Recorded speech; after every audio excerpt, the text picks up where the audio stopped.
It's a long, challenging process, and I've still got a ways to go.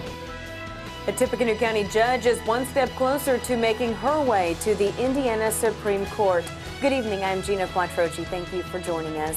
Juvenile Court Judge Loretta Rush is one of 3 finalists for a Supreme Court vacancy. As News Channel 18's Krista Henry reports, while Judge Rush says she still has a long road ahead of her, she's hopeful she has what it takes to get a seat on the bench at the State House.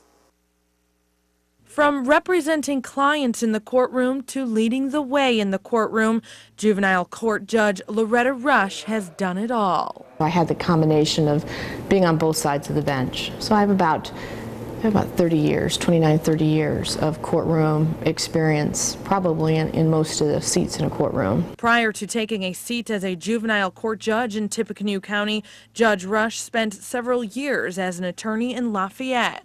Before I went on the bench for 15 years, I was a litigation attorney, so I represented clients in a broad variety of areas in Lafayette. But Judge Rush's next step could be the State House.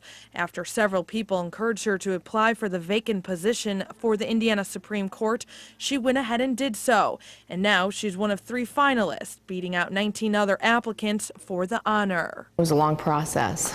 First you start off with thinking about doing it, and then the application process is pretty intense.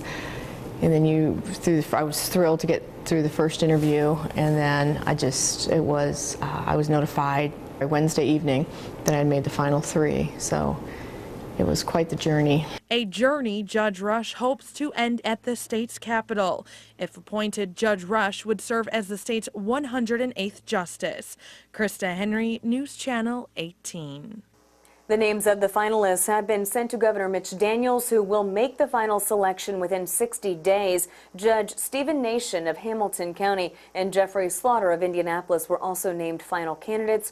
Earlier this year, Justice Frank Sullivan announced he would step down from the bench.